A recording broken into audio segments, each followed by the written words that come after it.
हम अब तक बहुत बहुत बहुत सारी वीडियोस में मांग की लचक पढ़ चुके हैं। अब हम फराहमी की लचक के बारे में जानने की कोशिश करेंगे।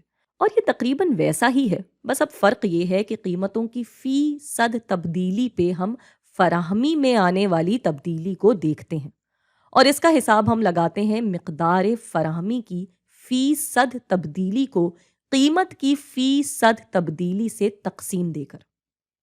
अब हमारे सामने ये सेबों का बाजार है, जिसके ग्राफ के लिए हमने कीमत और मिकदार ली है। और यहाँ पे जो कर्व बना हुआ है वो भी इसी हिसाब से बना हुआ है जैसे हमने ये कीमत और मिकदार इधर लिखी है।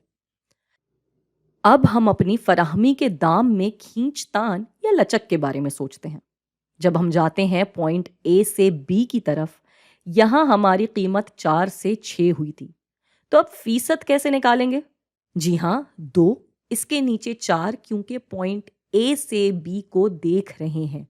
तो बुनियाद बनी ए और इस पे कीमत थी 4। इसको ज़र्ब दिया 100 से, जवाब मिला 50%। फिर आई कीमत तो 1, नीचे भी 1, ज़र्ब दिया 100 से और जवाब बना 100%, जिसका मतलब है कि यहाँ कीमत के सिर्फ 50% इजाफे पे मिकदार फराहमी में 100% की तब्दीली आ गई।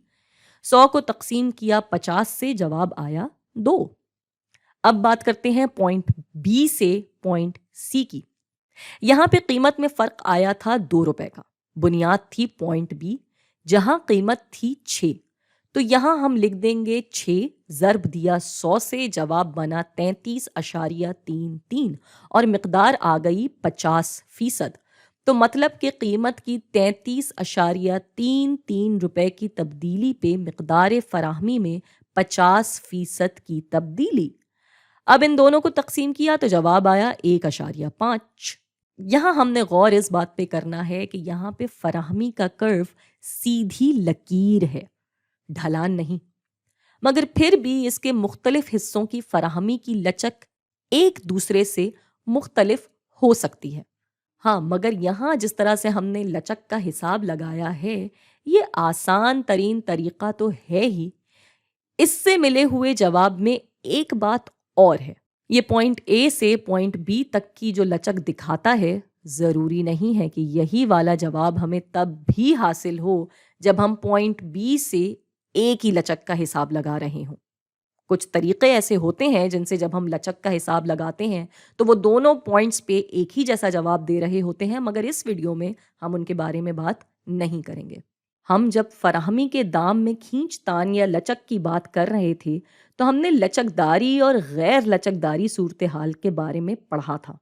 बिल्कुल इसी तरह यहाँ भी अगर फराहमी की लचक 1 से कम हो तो वो गैर लचकदार सूरत हाल है, जिसका मतलब ये है कि कीमतों में आने वाले फ़ीसद तब्दीली मिकदार फराहमी में कोई खातिर खा तब्दीली नहीं लेकर आएगी।